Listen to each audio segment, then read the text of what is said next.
Iniciamos entonces con las bienvenidas a esta jornada de reflexión y acción, diseñar la educación universitaria. Un día que para nosotros va a ser muy gratificante, dado que se ha estructurado este evento en 3 momentos. Este primer momento contamos con el honor de nuestra conferencia central a cargo del doctor Antonio Pérez Esclarín, con su conferencia Diseñando la Universidad que Queremos.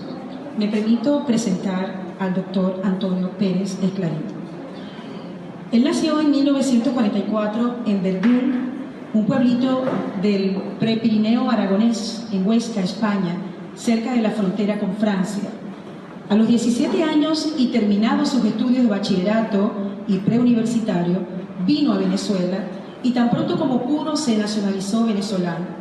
Tras estudiar letras en la Universidad Católica Andrés Bello de Caracas, viajó a Ecuador, donde obtuvo un doctorado en filosofía y posteriormente a Nueva York, donde cursó una maestría. De regreso en Venezuela estudió educación y se graduó en la Universidad Simón Rodríguez. Terminados sus estudios y tras 3 años de docencia en el Instituto Técnico Jesús Obrero de las Flores de Catia, se radicó definitivamente en Maracaibo, donde lleva 49 años. En la formación de educadores y de familias, con Fe y Alegría, un movimiento de educación y comunicación popular, presente ya en 23 países. Ha dictado numerosos cursos, talleres y conferencias en muchos centros educativos y en casi todas las universidades de Venezuela, así como en numerosos países de América Latina y de Europa. Tras coordinar por varios años el programa Espacio Público del Centro de Formación e Investigación Padre Joaquín de Fe y Alegría, que apoya los procesos formativos de miles de educadores públicos y privados a lo largo y ancho del país. Solicitó y obtuvo su jubilación tras 51 años de servicio educativo muy activo. Fue coautor y coordinador del programa de formación de educadores populares de la Federación Internacional de Fe y Alegría, que se impartió a más de 30.000 educadores en 18 países de América Latina. Profesor jubilado e investigador del Centro de Experimentación para el Aprendizaje Permanente, CEPAP, de la Universidad Nacional Experimental Simón Rodríguez, y cogestor y animador del programa de profesionalización de docentes en servicio. Editor de varias publicaciones de temas educativos, entre ellas la revista Movimiento Pedagógico, y autor de numerosos artículos y reportajes. Desde hace 20 años publica cada semana un artículo de tema educativo y de opinión en 8 periódicos de Venezuela y en varias revistas digitales. Desde hace varios años produce cada semana 3 spots de espiritualidad o educación para las más de 30 emisoras de Fe y Alegría en Venezuela y en Bolivia. También publica en YouTube la serie Lecturas para una vida plena y en Telegram la serie Aprender con Pérez Esclarín. Escritor fecundo, ha publicado 67 libros, varios de ellos traducidos a diversos idiomas. Algunos de ellos andan ya por la 14ª reimpresión. Entre los más recientes destacan La pedagogía y el liderazgo de Jesús, Educar para humanizar la humanidad, José Gregorio, Valores al servicio del pueblo de Dios, Maestros al estilo de Jesús, Inteligencia espiritual y espiritualidad cristiana, Cuentos para cultivar valores, Aprender a vivir con pasión y compasión, Educación integral de calidad, Cultivar valores con el Padre Nuestro, Los padres, primero y principales educadores, Educar es enseñar a amar, Jesús, maestro y pedagogo, aportes para una cultura escolar desde los valores del Evangelio. Decide tu vida y elige ser feliz. Educación popular y su pedagogía, educar para humanizar, educar valores y el valor de educar, parábolas, nuevas parábolas para educar valores, parábolas para vivir en plenitud, educar en el tercer milenio, más y mejor educación para todos, aprender es divertido, leyendas y tradiciones de Venezuela, se llamaba Simón Rodríguez, educación para globalizar la esperanza y la solidaridad, y es posible educar hoy en Venezuela. Les presento entonces a Antonio Pérez Esclarín con esta extraordinaria ponencia sobre diseñando a la universidad que queremos. Bienvenido. Cuando hace ya tiempo Yasmile me invitó a dirigir mis palabras, me propuso el tema cultivar la pasión por luz. Yo sonreí porque precisamente llevo mucho tiempo hablando de que nada en la vida se logra sin pasión y mucho menos en educación. Pasión por luz, pasión por la luz frente a las tinieblas, pasión por una educación verdaderamente humanizadora, pasión por entender que los educadores somos constructores de personas y de una nueva humanidad, que no somos menos dadores de clases y programas, sino que construimos humanidad. Yo sonrío cuando hay gente que me dice, yo soy ingeniero, yo no tengo nada que ver con educar en valores. Yo le digo, uno explica lo que sabe o cree saber, pero todos enseñamos lo que somos. Educar valores no es hablar y pronunciar valores y predicar valores. Educar valores es establecer una convivencia con tus alumnos, porque los valores se logran a través de la vivencia, del contacto. Si tú eres sencillo, estás enseñando confianza. Si tú tienes ganas de aprender, provocas ganas de aprender. Si tú eres prepotente, yo soy postdoctorado, tú provocas rechazo. Los valores se logran a través del ejercicio de la cotidianidad. Por eso todos educamos o deseducamos, no con nuestro discurso, sino con nuestras palabras.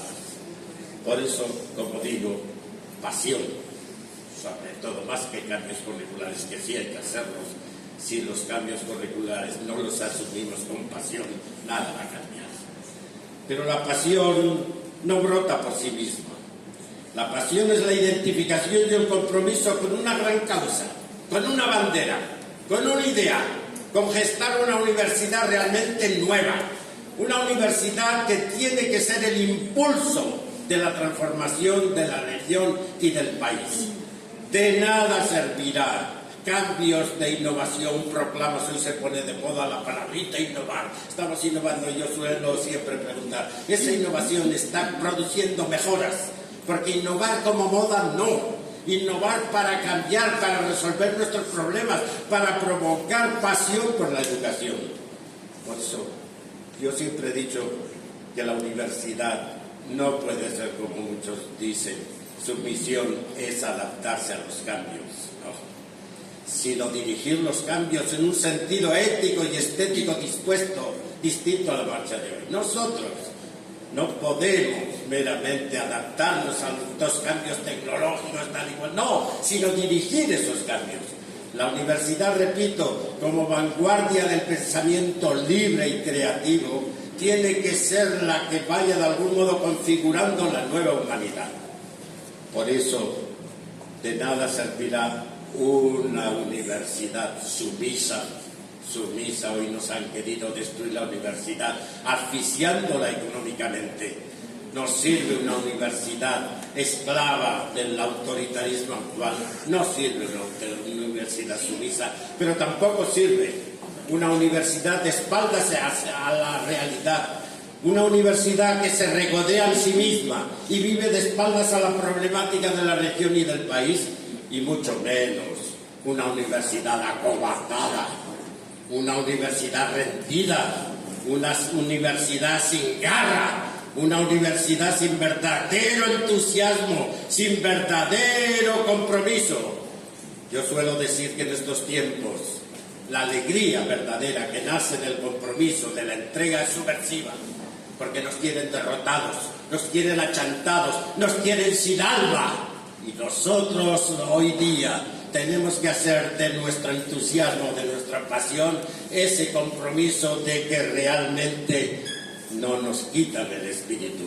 Por eso, como digo, este es el sentido de la autonomía. Una autonomía muchas veces muy mal entendida. Muchos entienden la autonomía para hacer en mi cátedra lo que me da la gana. Yo soy autónomo. No. La autonomía es para gestar lo nuevo. La autonomía es para gestar, más allá del poder político y del poder religioso, la universidad que queremos y deseamos. Y esto supone mucha creatividad, supone mucha innovación, supone mucha búsqueda, supone mucho trabajo colectivo, donde vamos construyendo, y mucha humildad. Supone mucha humildad para aceptar que tenemos más preguntas que respuestas. Humildad para reconocer que estamos metiendo la pata, que no sabemos. Humildad para reconocer que a veces nos rendimos y pensamos tirar la toalla, esto ya no tiene remedio. Humildad para reconocer nuestras propias cobardías, nuestros desánimos, nuestros acomodos, nuestro nivel de sentirme a gusto conmigo mismo. Por eso la crisis actual tenemos que utilizarla como una oportunidad para innovar, para crear esos profesionales, esas personas plenas y esos profesionales que yo hablo de las 7 Cs, profesionales con 7 Cs, que son corajudos, conscientes, críticos, creativos, competentes, comprometidos y compasivos. Compasivos de la realidad del que sufre. La universidad tiene que dolerle la realidad de esa situación, por ejemplo, que ya voy a hablar de eso, de una educación que está languideciendo, y tiene que compadecerse sobre todo por los últimos, por los que realmente no interesan a nadie, deben ser los que más nos interesan a nosotros. Por eso, esa crisis, como digo, tiene que ser una universidad orientada sobre todo a la investigación, pero como hablaré luego, no esa investigación academicista que no sirve para nada, que se considera la investigación como camisas de fuerza para sacar un posgrado, para tener un doctorado y un postdoctorado y no ha resuelto ningún problema. Como decía mi maestro Paulo Freire, tendrás una buena tesis si tienes un buen problema que quieras resolver. La investigación para resolver problemas, no meramente para acomodo curricular.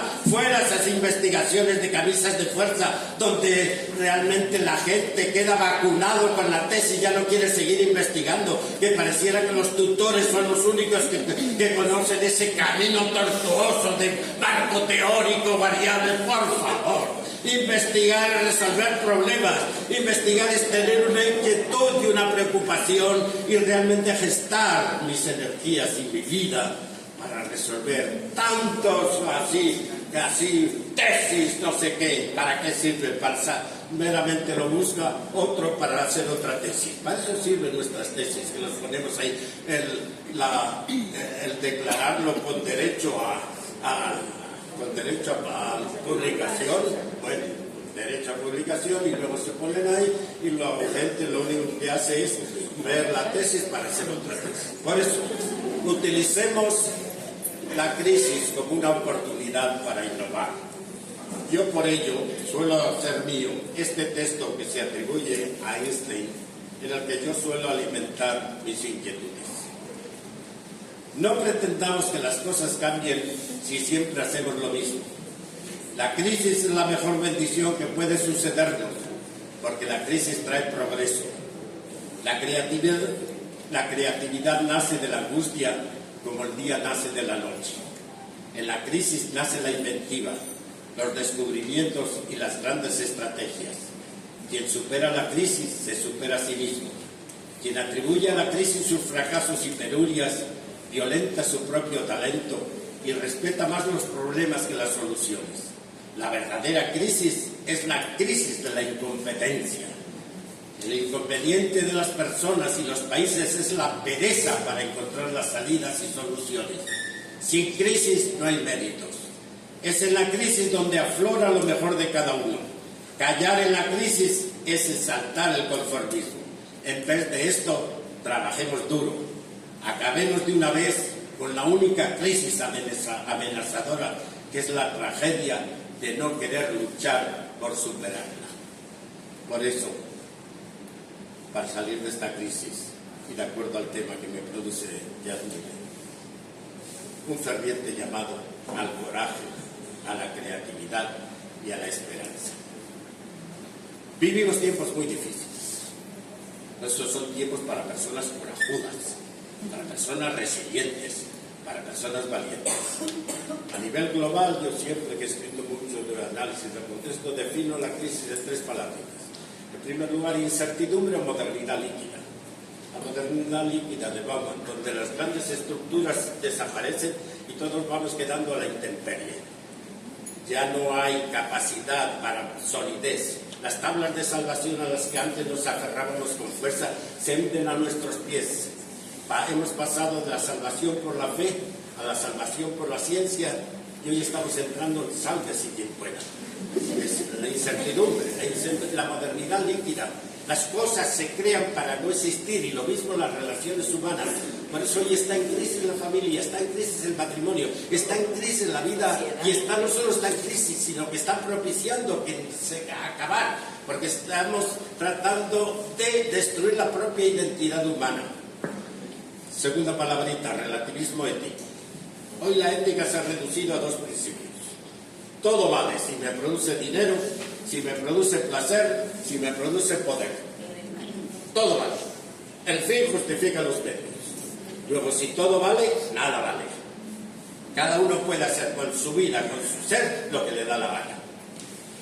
El 10 de diciembre de 1948, cuando el mundo se asomaba estremecido a la barbarie de la Segunda Guerra Mundial, que dejó 50 millones de muertos, 6 millones de judíos gaseados, y nos asomó al poder terrible de la energía nuclear. Un centenar de países se reunieron en París para proclamar los derechos humanos con la idea de que con eso crearían la paz en el mundo y ya no habría guerras. Todos los hombres nacen libres y son iguales en dignidad y derecho. Hoy, después de 65, 77 años, después de esa firma solemne, el mundo es más injusto y más desigual que nada, que nunca. Y las guerras no estamos presenciando hoy, las guerras en esa barbarie de asesinatos múltiples. Solo unos datos, no quiero detenerme esto, en mis libros hago muchos datos de estos. El 1% de la población mundial tiene tanto dinero como el resto de la población, el 1% de la población mundial. La crisis del COVID se aprovechó las empresas farmacéuticas para enriquecerse en 200.000 millones de dólares. Es decir, cada vez más las diferencias entre una minoría y las mayorías cada vez con menos posibilidad de acceso a una vida digna. Lo que cuesta un avión supersónico que vemos como bombardean en Ucrania, ahora en Palestina, se podrían construir 25.000 dispensarios de salud. Y mundo, relativismo ético. ¿Saben ustedes esta tragedia de la humanidad? Que si por cualquier casualidad hubiera una paz mundial, la economía del mundo colapsaría. La producción de armas es lo que engrasa las políticas económicas del mundo. ¿Y saben ustedes cuál es el segundo gran empresa que produce mayor riqueza? El narcotráfico. El narcotráfico, que mueve 500.000 millones de dólares al año. Y luego todos los... Y tercera palabrita, posverdad. Hoy estamos en el tiempo de la posverdad, donde la verdad ya no existe. La verdad se confunde con la opinión. Por eso cada uno es dueño de su propia verdad. Tú puedes decir eso, tú puedes decir que este es un mundo inhumano, yo puedo decir que este es el mejor de los mundos posibles y tú te quedas con tu idea y yo me quedo con la mía. Por eso proliferan en las redes los burlos, los fake news, porque la verdad no existe, ni interesa a nadie. Por eso proliferan los populismos, tanto de derecha como de izquierda, iguales, en su pretensión de impedir el pensamiento crítico y de manejar las emociones. Ese es el populismo. Impedir que la gente piense. Y aquí está el reto de la educación si queremos empezar a, de algún modo, hacer una contrapropuesta a este mundo. El gran exigencia de enseñar a pensar, que enseguida voy a hablar de eso. Pero todo está definido para que la gente no piense y para manejar sus emociones, sus sentimientos, a base de bonos, a base de limosna, a base de decirte que yo te quiero mucho. Porque lo importante es manejar a la gente para que sea un instrumento servil del poder. Y en Venezuela, no hace falta decir, esa crisis humanitaria compleja que todos estamos viviendo, crisis política, la política se ha separado totalmente de la ética y por eso la gente no cree en la política y sin embargo hay que recuperar la política y tenemos en unos días una oportunidad para empezar a reconstruir la política y a construir la democracia en esas votaciones. Crisis económica, el aparato productivo destruido, totalmente destruido. Crisis social, se ha roto el tejido social. Crisis cultural.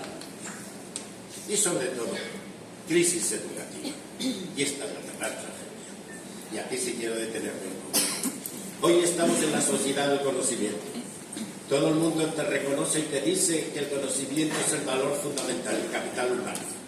Que la riqueza de un país no consiste en sus materias primas, sino en la capacidad productiva de su gente. Por eso, todo el mundo sabe que es imposible progreso sin educación. Sin educación no tendremos país. Y con una pobre educación como tenemos hoy día en Venezuela, tenemos un pobre país. Esta es la gran tragedia. Es decir, estamos atrapados en un círculo vicioso que tenemos que romper. La educación es el medio fundamental para el progreso, para la prosperidad, para la ciudadanía, para la convivencia humana, para la productividad. Pero la crisis está haciendo que nos estemos quedando sin educación. Fíjense, es terrible esta situación. El medio fundamental para salir de la crisis es la educación, y la educación productiva, como diremos. Pero la propia crisis hace que nos estemos quedando sin educación. ¿Cómo salir de este círculo vicioso? A través de nosotros, los educadores. Los educadores que seamos unos defensores, pero corajudos, de la educación necesaria. Educadores que nos planteemos que la educación no es solo problema de los educadores, sino de todo el país. En Fe y Alegría estamos lanzando desde hace unos meses el proyecto Alianza por la Educación, o el Pacto Educativo Nacional. Si la educación es un derecho, es también un deber y responsabilidad de todos. Por eso tenemos que unirnos todos, más allá de las banderías politiqueras, en defender la educación de todos, sobre todo de los últimos. Es trágico que hay 2 millones de jóvenes fuera del sistema escolar. Es trágico que hay un déficit de más de 300.000 educadores. Es trágico que las escuelas de educación se estén quedando sin alumnos.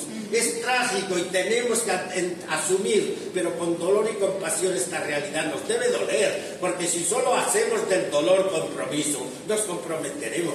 Por eso, salir a defender la educación, salir a generar una cruzada de defensa, porque, repito, sin país, sin educación no tendremos país. Por eso, y en línea con Yasmile, mi ferviente llamado al coraje, que muchos me han oído.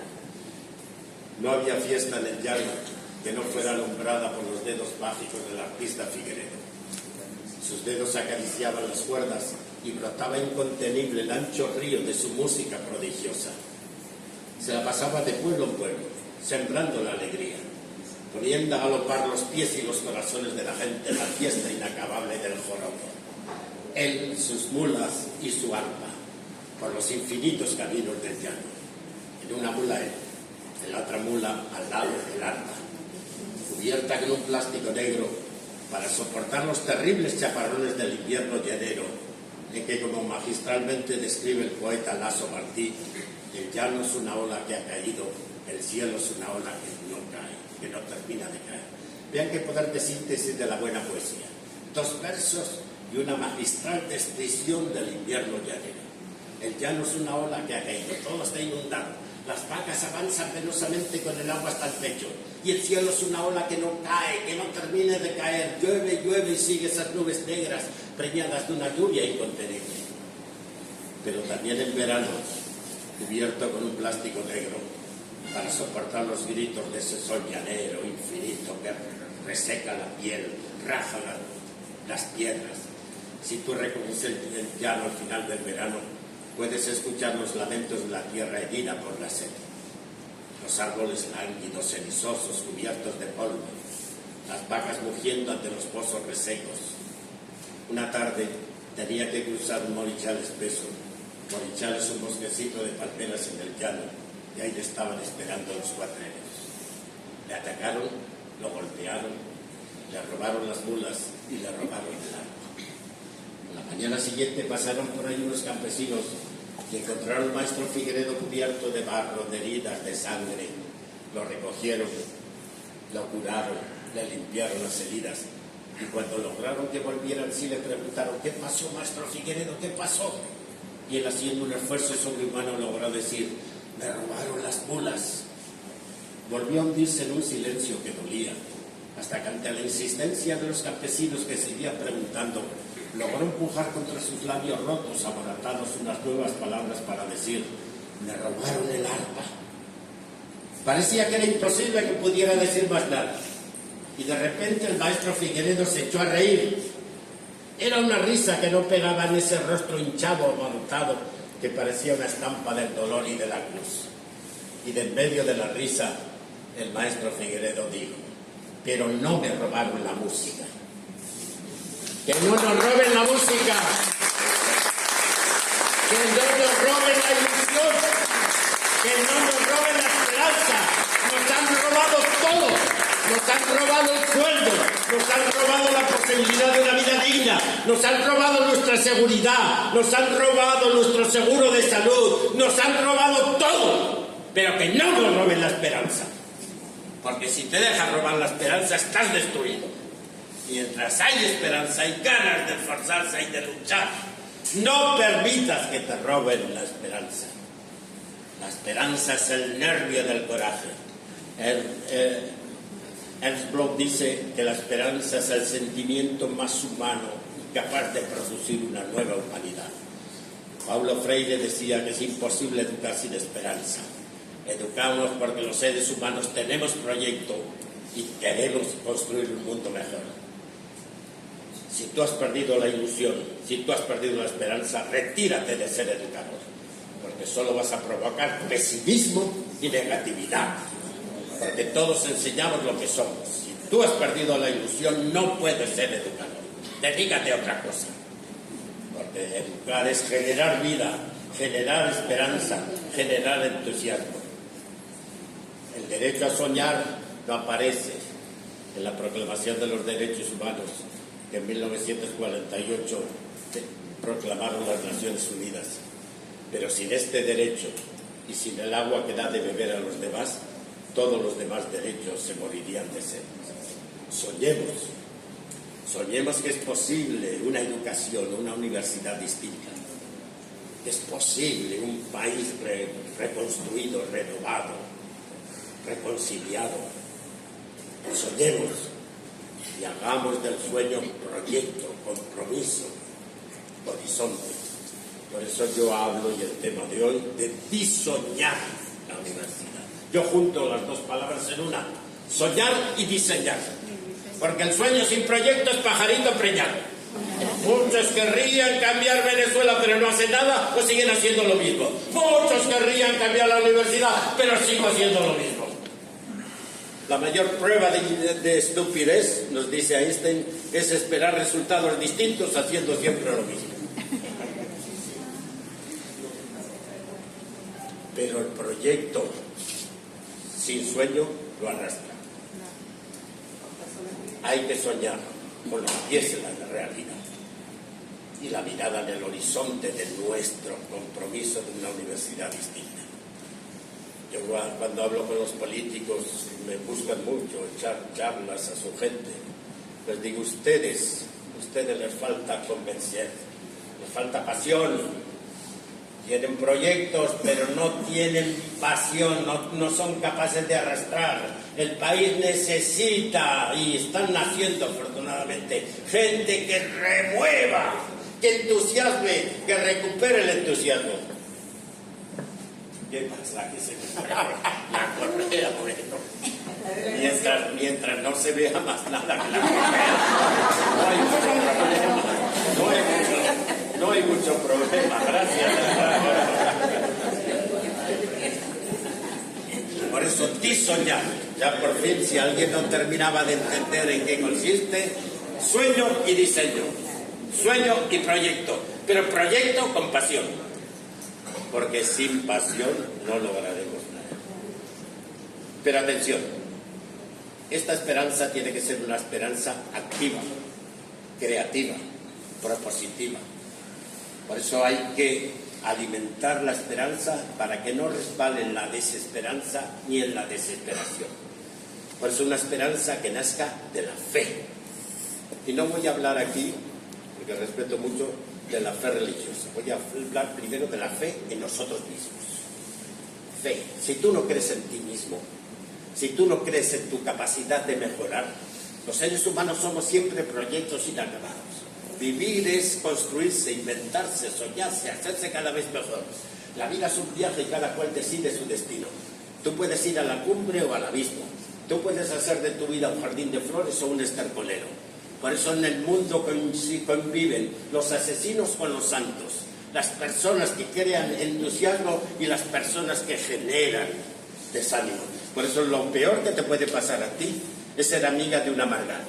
Los amargados lo único que hacen es amargar a todo el mundo. Los amargados lo único que hacen es amargar a todo el mundo. Porque, repito, todos enseñamos lo que somos. Que aquí resumo yo toda mi cuestión de valores. Todos enseñamos. Solo, atención, si tú te esfuerzas por ser cada día más creativo, estás enseñando creatividad. Solo si tú te esfuerzas por ser cada día más generoso, tú estás enseñando generosidad. Por eso los valores hay que enseñárselos a uno sí mismo para irlos construyendo. Porque el valor es una dinámica por contagio. Por contagio. Solo si tú te llenas de entusiasmo, entusiasmarás a otros. Por eso, como digo, creer en nosotros. En Venezuela hay mucha gente muy generosa. Yo que trabajo en la educación popular y sé de muchos maestros que van caminando a la escuela con los zapatos rotos para que no les falte la alimentación espiritual a sus alumnos. Fe y alegría, hemos sufrido los mismos problemas que ustedes, incluso mayores, porque trabajamos con los más pobres, pero decimos con orgullo que en Fe y Alegría solo hemos perdido el 2% de nuestros alumnos. Nuestras escuelas están llenas y la escuela pública del lado está vacía. ¿Pero qué nos distingue? No cobramos, pues cobramos $3. ¿Qué nos distingue? La pasión, la entrega, el no rendirnos, el ver que la educación es un compromiso de vida, de dar vida. Eso es el entusiasmo, el vivir en formación permanente. Yo que me he dedicado toda la vida a la formación de educadores, porque considero que un buen maestro es la diferencia entre un pupitre vacío y un pupitre ocupado, entre un malandro y una persona de bien. Hoy tener un buen profesor es la principal lotería que le puede tocar a un grupo de alumnos en la vida. Y tú puedes ser el número de la suerte, que teniéndote a ti cada día se está sacando la lotería. Así como tener un mal profesor es una desgracia. Por eso, decir, creer en nosotros mismos. Hay muchas reservas morales en Venezuela. A mí me ha sorprendido toda la capacidad de emprendimiento de la gente fuera y dentro. El venezolano es muy creativo. Yo lo único que me quejo es porque esa creatividad no la hemos utilizado para salir de esta tal. Porque cada uno ha usado la creatividad para salvarse él. Y no hemos usado esa creatividad para un proyecto de unirnos y usar eso para reconstruir el país. Esa es mi queja, siempre la digo. Hoy día se ha impuesto el individualismo o el de los grupitos. Yo me preocupo por mí y por mi familia, pero no me preocupo por el país. Y esto es lo que nos tiene así. Creer en nosotros mismos. Creer en Venezuela. Y aquí otra vez voy a echar poema porque hay que enamorarse de Venezuela. Yo soy un enamorado de Venezuela. Yo no nací aquí, ya lo notan, aunque no lo hubieran dicho, lo notaron. Yo voy a una bomba, no digo nada, cuando se podía, y ahora no tal. Solo le decía al bombero, full, solo decía full. Y él, ¿de dónde es usted? Yo entiendo que si hablo, diga, bueno, este tipo de dónde será. Pero full, pero solo full. ¿Dónde es usted? Y me empiezan, usted es árabe. Usted es tal. Por eso, como digo, creer en Venezuela. Como decía, yo no nací aquí, pero dudo que haya alguien que la conozca mejor que yo. Lo reto. Tengo 180 reportajes publicados sobre toda Venezuela. He convivido con indígenas en la selva del Amazonas, aquí con los barí, en Río de Oro, en La Guajira. He creado 2 escuelas guajiras. Tengo récord de escalada ahí donde me ve ya mayorcito y barrigón. En el único tepuy que nadie ha podido escalar en Venezuela, el Marahuaca, en pleno corazón del Amazonas, mes y medio luchando con la selva en sus los raudales, acompañado solo de los indígenas yecuana maquinitares. Por eso, como digo, amo este país, y por eso la gente me dice: ¿y usted volvió de España? ¿Cómo no voy a volver? ¿Cómo no voy a volver? Aquí pienso yo morir dando lo mejor de mí por la reconstrucción de este país. Yo respeto mucho a los que se han ido, muchos de ellos heroicos, pero yo suelo decir que nadie abandona a su madre cuando está enferma, y Venezuela los necesita de gente que se preocupen por ella. Por eso,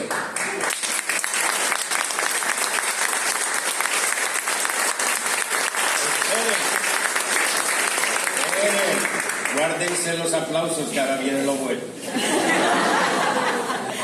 Guárdenselos. Por eso voy a hacer un recorrido poético de Venezuela, porque la gente necesita enamorarse, y solo se enamora cuando descubre la belleza. No voy a hablar de las tremendas potencialidades que tiene Venezuela, potencialidades económicas. Por eso yo soy optimista. Con un gobierno realmente dedicado al país, saldríamos pronto de esta crisis, porque es un país potencialmente muy rico. En este momento somos el país más pobre de América, el más pobre. El que diga que Venezuela es un país rico anda pelando. País rico, si no funciona nada, si no te puedes enfermar, si las calles parecen bombardeadas. País rico, con el sueldo, con $4 de pensión. País rico, con un sueldo de los profesores de $40, $50. País rico, ¿dónde estás tú? Dime una cosa que funcione, dime una. Y entonces empezamos a hablar. Es un país potencialmente rico. Tiene potencialidades como ninguno, de todo tipo.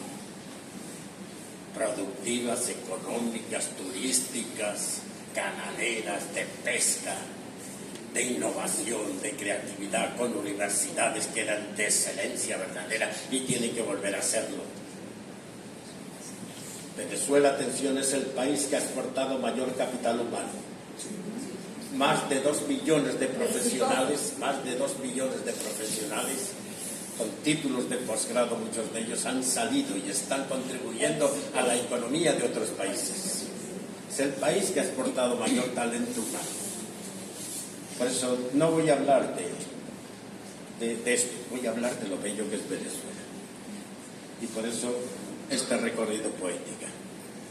Venezuela, suelo decir, es un país que Dios lo inventó una tarde en que estaba especialmente feliz. No podemos ignorar que el primer nombre que brotó de la boca de un europeo fue este piropo, Tierra de Gracia. Cuando Colón, allá por 1498, tocó las costas de Paria, sorprendido por esa feracidad de múltiples verdes, vio un mar de agua dulce que chocaba con un mar de agua salada. Él no se podía explicar que estaba en la desembocadura de un gran río, el Orinoco, posiblemente el río más grande que había visto Colón en su vida, el Ebro, que es como una cañadita en comparación de nuestro soberbio Orinoco, y creía que había 2 mares, uno de agua dulce chocando con uno de agua salada. Vio una isla con 3 cabos iguales que le recordó la Trinidad, por eso la bautizó Trinidad. Si ustedes se fijan en un mapa, la isla de Trinidad, Padre, Hijo y Espíritu Santo. Y quedó tan asombrado de la belleza, del esplendor, de la feracidad, que creyó que había llegado al paraíso terrenal. Colón escribe textualmente: grandes indicios hay que he llegado al lugar donde Dios creó a Adán y Eva. Y de su boca brotó este piropo, Tierra de Gracia. El primer nombre que tuvo Venezuela de la boca del europeo, Tierra de Gracia. Tierra bendita, Tierra graciada. Porque, como digo, Venezuela lo tiene todo. Tiene un sol inapagable, playas infinitas de aguas cristalinas sobre lechos de coral, Los Roques, Morrocoy, Mochima, Playa Colorada, Arapito, Choroní, Cata, Maya, Adícora, Buchuaco, El Supí, Villa Marina, Leiva, Castilletes. Desiertos y medanales que van caminando sin descanso. Desiertos y medanales que van caminando sin descanso con sus pies movedizos de arena. llanuras inmensas, pobladas de corocoras y de garzas, donde los horizontes como las estrellas se van alejando a medida que uno los persigue. Islas paradisíacas, que parecen estrellas caídas en el inmenso cielo azul de nuestros mares.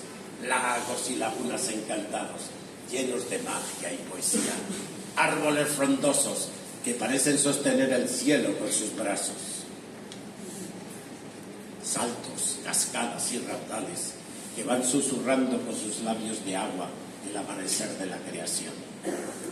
Tepuyes, los templos de los dioses Pemón, que levantan sus frentes para asomarse al espectáculo maravilloso de la gran sabana.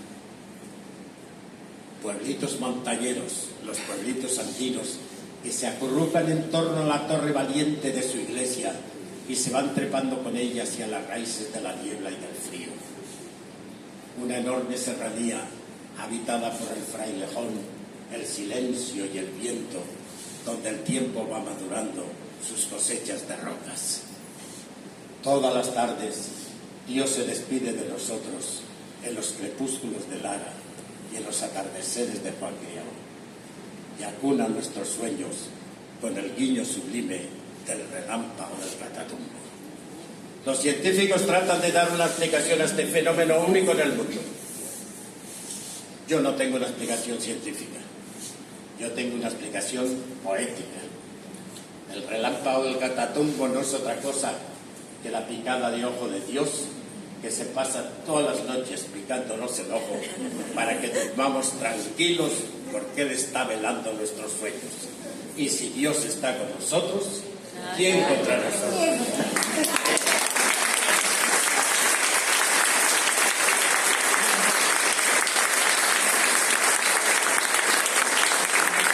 La reconstrucción de este país, y voy terminando en 3 o 4 cositas fundamentales, requiere una universidad dispuesta a cambiar. Y aquí hay 3 elementos: cambio pedagógico, cambio organizativo, cambio humanizado. Cambio pedagógico. En primer lugar, en general en la educación hay una gran ausencia de pedagogía. Las universidades enseñan corrientes pedagógicas, pero no enseñan a ser pedagogos. La pedagogía es la ciencia que reflexiona sobre el hacer para acomodarlo a la intencionalidad y al contexto. La pedagogía te dice que es imposible enseñar para si no enseñas en, que los valores se logran en el ejercicio, que es imposible educar para la creatividad con copias, con dictados, con repeticiones. Solo es posible educar en la creatividad. Solo es posible educar para la solidaridad en la solidaridad. La pedagogía nos ayuda a bajar de ese nivel proclamativo de los discursos. Que las cosechas tienen que estar en la siembra, que recogeremos los frutos de acuerdo a lo que sembremos.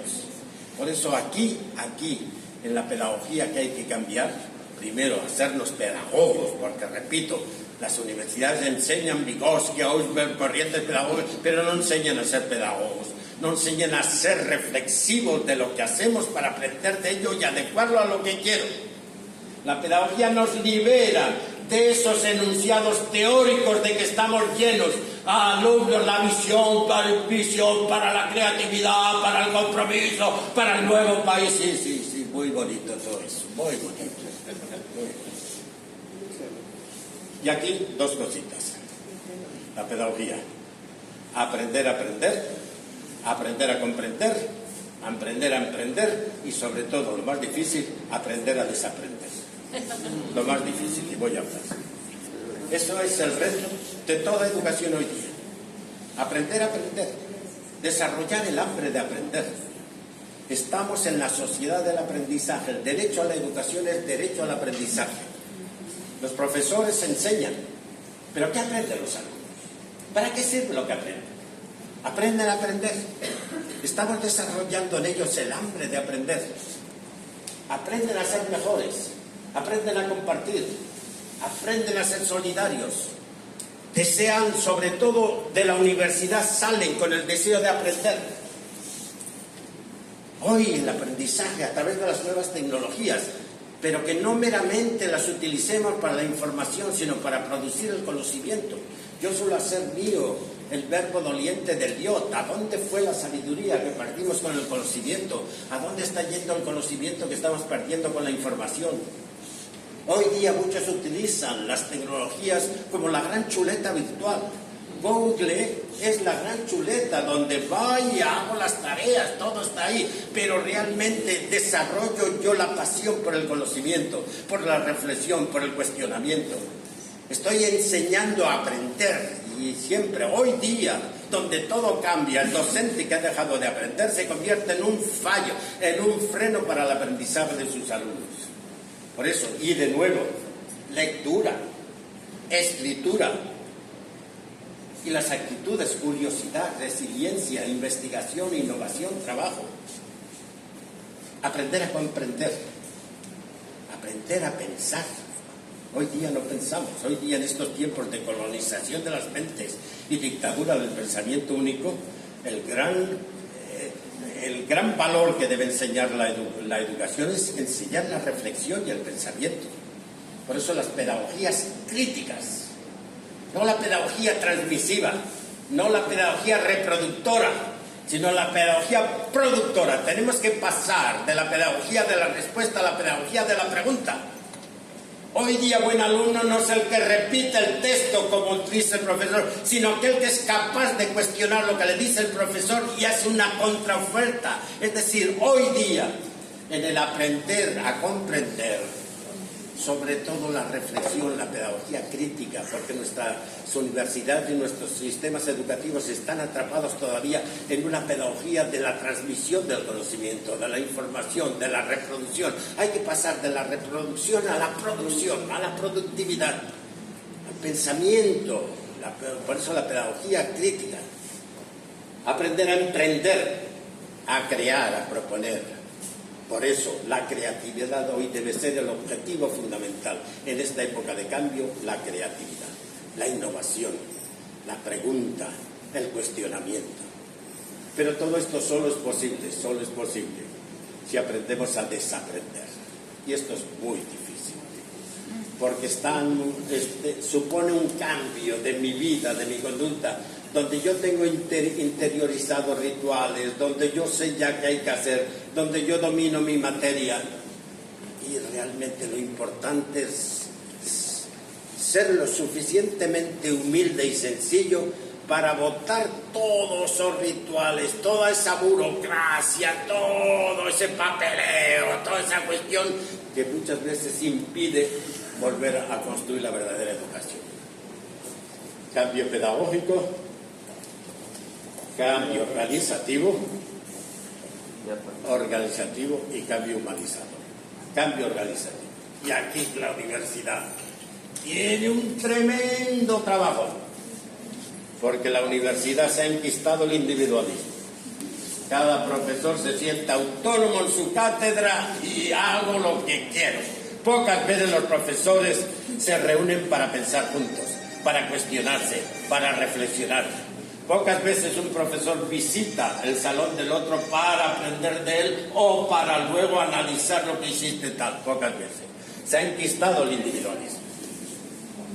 La autonomía de cátedra y el currículum en materias o asignaturas impide el verdadero trabajo en equipo. Y hoy no hay lugar ni para solitarios ni para insolitarios. El equipo debe ser la célula de todo trabajo. Equipo directivo, donde los directores, yo he trabajado mucho y afortunadamente tú te has llevado el libro ese, estoy trabajando mucho en liderazgo de servicio. Liderazgo, a mí no me gusta mucho, que se ha introducido mucho la palabra gestión. En educación tenemos que hablar de liderazgo. La gestión nos viene del mundo tecnocrático. Prefiero yo hablar el término de liderazgo y liderazgo de servicio. Y líder de servicio es aquella persona que opta por el servicio, su opción es el servicio. Y desde ahí busca el poder, pero para poder influir en servir mejor a los demás. Un concepto de Greenleaf en su famosísimo libro The Servant, The Leader as a Servant, el líder como servidor de los demás. Y en Venezuela necesitamos, sobre todo, líderes de servicio, Líderes no para que se crean superiores y mejores que los demás, sino donde yo utilizo el poder para poder influenciar en el cambio y en hacer crecer a las demás personas. Grupos de educadores, grupos de alumnos. Los alumnos aprenden y aprenden de todo. Es decir, el aprendizaje cooperativo, el aprendizaje comunitario. Por eso a mí me gusta decir que hoy que están tan de moda las TICs, yo las cambiaría el nombre por las TACs. Tecnologías al servicio del aprendizaje comunitario y cooperativo. Las TICs, pasarlas a las TACs. Tecnologías al servicio del aprendizaje comunitario y cooperativo. Trabajar unidos el proyecto. Y, como decía antes, el reto de la humanización. No olvidemos nunca, el gran reto de educar es construir humanidad, humanizar. Y eso todos los profesores. Uno que enseña las materias más especialistas en tecnología, lo que sea, nuestro gran reto es construir una nueva humanidad. En definitiva, como lo planteo en muchos de mis libros, en el penúltimo, pero no está aquí porque ya aquí no hay imprentas, que lo editaron en Ecuador, que se titula Educar para humanizar la humanidad. En definitiva, el gran reto es enseñar a vivir, construir personas, poner a la persona en el centro del sistema educativo, enseñar a convivir, es decir, a vivir con el otro ciudadano, recuperar la política como el servicio al bien común y enseñar sobre todo a vivir para los demás, a hacer de mi vida un regalo para los demás, ser libre para amar, ser libre para servir, como en definitiva en todo amar y servir, como describe la pedagogía ignaciana. Termino. El escudo de la universidad dice post nubila febis.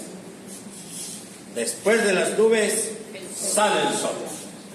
Por eso yo quiero terminar con estos versos del gran hombre Casaldáliga, obispo claretiano que murió hace poco en Brasil. Post nubila febis. Es tarde, pero es nuestra hora. Es tarde, pero es todo el tiempo que tenemos a mano para hacer el futuro.